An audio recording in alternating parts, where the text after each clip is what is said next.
Hi guys, welcome to wheel. കഴിഞ്ഞ വീഡിയോയിൽ നമ്മൾ ബുധൻ എന്ന കൊച്ചു ഗ്രഹത്തെ നമ്മൾ അടുത്തറിഞ്ഞിരുന്നു. ഗ്രീക്ക് സന്ദേശവാഹകനായ മെർക്കറി എന്ന ദൈവത്തിൻ്റെ പേരിൽ അറിയപ്പെടുന്ന ബുധനും കഴിഞ്ഞ് പിന്നീട് നമ്മൾ മുന്നോട്ട് പോവുകയാണെങ്കിൽ റോമക്കാരുടെ സൗന്ദര്യത്തിൻ്റെയും പ്രണയത്തിൻ്റെയും ദേവതയായ വീനസിൻ്റെ പേരിൽ അറിയപ്പെടുന്ന ശുക്രനിലേക്ക് നമുക്ക് എത്തിച്ചേരുവാനായിട്ട് സാധിക്കും. ഭൂമിയോട് താരതമ്യേന മറ്റ് ഗ്രഹങ്ങളെ അപേക്ഷിച്ച് വളരെ അടുത്ത് സ്ഥിതി ചെയ്യുന്നതിനാൽ ശുക്രന് ഭൂമിയുടെ ഇരട്ട എന്നൊരു വിളിപ്പേരും കൂടിയുണ്ട്. അതിന് കാരണം ഭൂമിയുടേതിന് ഏകദേശം സമാനമായ വലുപ്പവും ഭൂമിയുടേതിന് അടുത്ത് സ്ഥിതി ചെയ്യുന്നതിനാലുമാണ് ഈ ഒരു പേര് ശുക്രന് വന്നു പതിക്കുന്നത്. പക്ഷേ അങ്ങനെയാണെങ്കിലും 12,104 കിലോമീറ്ററോളം ഡയമീറ്ററുള്ള ശുക്രൻ താരതമ്യേന ഭൂമിയേക്കാൾ ചെറിയൊരു ഗ്രഹം കൂടിയാണ്. സൂര്യനിൽ നിന്നും ഏകദേശം 108 മില്യൺ കിലോമീറ്റർ അകലെയായി സ്ഥിതി ചെയ്യുന്ന ശുക്രന് ഒന്ന് സൂര്യനെ വലം വയ്ക്കുവാനായി ഏകദേശം 225 ഭൗമദിനങ്ങൾ വേണ്ടിവരും. സൂര്യനോട് ഏറ്റവും അടുത്ത് സ്ഥിതി ചെയ്യുന്ന ഗ്രഹം മെർക്കുറി ആണെങ്കിലും സൗരയൂഥത്തിലെ ഏറ്റവും താപനില കൂടിയ ഗ്രഹം അത് ശുക്രനാണ്. അതിന് കാരണം കാർബൺ ഡയോക്സൈഡിനാൽ നിർമ്മിതമായ കട്ടിയുള്ള അന്തരീക്ഷവും സൾഫ്യൂരിക് ആസിഡിനാൽ നിർമ്മിക്കപ്പെട്ടിരിക്കുന്ന കാർമേഘങ്ങളും എല്ലാം ചേർന്ന് ചൂടിനെ ആഗീകരണം ചെയ്യുകയും ഗ്രീൻ ഹൗസ് എഫക്റ്റിന് കാരണമായി മാറുകയും ചെയ്യുന്നു. പകൽ സമയങ്ങളിൽ ഈയത്തെ പോലും ഉരുക്കുവാൻ സാധിക്കുന്ന 470 ഡിഗ്രി സെൽഷ്യസിലേക്ക് അതിൻ്റെ താപനില വന്നെത്തിച്ചേരുകയും ചെയ്യുന്നു.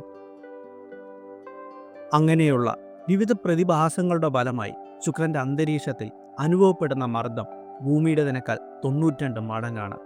വീനസ് എന്ന ഗ്രഹത്തിൻ്റെ ഉപരിതലം ആയിരക്കണക്കിന് അഗ്നിപർവ്വതങ്ങളാൽ രൂപം കൊണ്ടുവന്നിട്ടുള്ളതാണ്. അതിനോട് ചേർന്ന് ഒരു കാലത്ത് അതിൽ നിന്നും ഉരുകിയൊലിച്ച ലാവയാൽ നിർമ്മിതമായ അനേകം സമതലങ്ങളും അഗ്നിപർവ്വതങ്ങളാൽ രൂപം കൊണ്ടുവന്നിട്ടുള്ള മലനിരകളും കാണപ്പെടുന്നു. ഇന്നും വീനസിനുള്ളിൽ നടക്കുന്ന പ്ലേറ്റ് ടെക്ടോണിക്സിൻ്റെ ഫലമായി ഉപരിതലത്തിൽ അനേകം മാറ്റങ്ങളും വന്നുകൊണ്ടിരിക്കുന്നു. അനേകം മലനിരകൾ കാണപ്പെടുന്ന വീനസിൻ്റെ ഈ ഉപരിതലത്തിൽ കാണപ്പെടുന്ന ഏറ്റവും വലിയ മലനിര എന്ന് പറയുന്നത് 11 കിലോമീറ്ററോളം ഉയരം വരുന്ന മാക്സ്വെൽ മോൺസ് ആണ്. ശുക്രൻ്റെ ഉപരിതലത്തിൽ അനേകം ഭ്രംശ താഴ്വരകളും കൊറോണയും ടെസറയും പോലുള്ള വിവിധ ജിയോളജിക്കൽ ഫീച്ചേഴ്സുകളാലും സമ്പുഷ്ടമാണ്. ഏകദേശം 300 മുതൽ 500 മില്യൺ വർഷങ്ങൾ മാത്രം പഴക്കമുള്ള ഈ ഉപരിതലം താരതമ്യേന യൗവനം നിറഞ്ഞതാണ്. വീനസിനെക്കുറിച്ചുള്ള അറിവുകൾ തേടി മനുഷ്യൻ അവൻ്റെ യാത്ര ആരംഭിച്ചത് 1962 പുറപ്പെട്ട മറൈനർ 2 ദൗത്യത്തിലൂടെയാണ്. അതിനുശേഷവും സോവിയറ്റ് യൂണിയൻ്റെ വെനീറ 4 മുതൽ ജപ്പാൻ്റെ അക്കതൂസ്കി വരെ അനേകം ദൗത്യങ്ങൾ ഈ കൊച്ചു ഗ്രഹത്തെ തേടി യാത്ര തിരിക്കുകയുണ്ടായി. സൗരയൂഥത്തിലെ തന്നെ ഒട്ടുമിക്ക ഗ്രഹങ്ങളും അതിൻ്റെ അച്ചുതണ്ടിൽ കറങ്ങുന്നതിൻ്റെ നേരെ വിപരീത ദിശയിലാണ് ശുക്രൻ കറങ്ങിക്കൊണ്ടിരിക്കുന്നത്.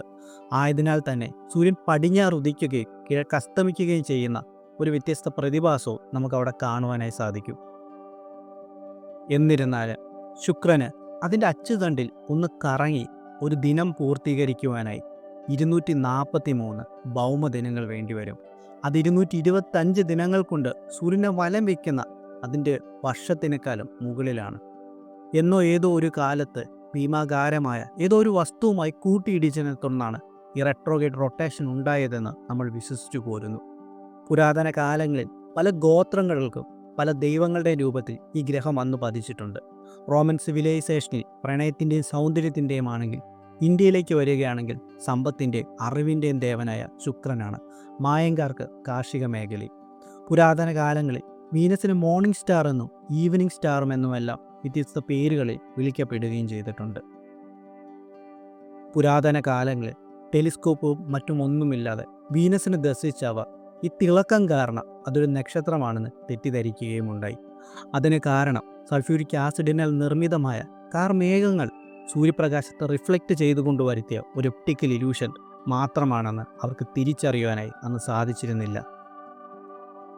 അപ്പോൾ ഇതോടുകൂടി ശുക്രനെ കുറിച്ചുള്ള ഒരു കൊച്ചു വീഡിയോ ഞാനിവിടെ കൺക്ലൂഡ് ചെയ്യുവാണ്. അതിനു മുമ്പ് നമ്മുടേത് വളരെ ചെറിയൊരു ചാനലാണ്. നിങ്ങളുടെയൊക്കെ സപ്പോർട്ട് ഉണ്ടെങ്കിൽ മാത്രമേ മുന്നോട്ട് പോകാനായിട്ട് സാധിക്കുകയുള്ളൂ. എല്ലാവരും ലൈക്ക് ചെയ്യണമെന്നും കമൻറ്റ് ചെയ്യണമെന്നും ചാനൽ സബ്സ്ക്രൈബ് ചെയ്യണമെന്നും പറ്റുവാണെങ്കിൽ നിങ്ങളുടെ ഫ്രണ്ട്സിനൊക്കെ ഒന്ന് ഷെയർ ചെയ്ത് കൊടുക്കണമെന്നും വീഡിയോയിൽ എന്തെങ്കിലുമൊക്കെ മാറ്റങ്ങൾ വരുത്തണമെങ്കിൽ അതും ഡെഫിനറ്റ്ലി കമൻറ്റ് ചെയ്യണമെന്നും ഞാൻ നിങ്ങളുടെ അടുത്ത് റിക്വസ്റ്റ് ചെയ്യുകയാണ്. അപ്പോൾ ഈ വീഡിയോ കൺക്ലൂഡ് ചെയ്യുകയാണ്. ടാറ്റ, ബൈ ബൈ, കഥം ഹുവ. അടുത്ത വീഡിയോയിലൂടെ കാണാം.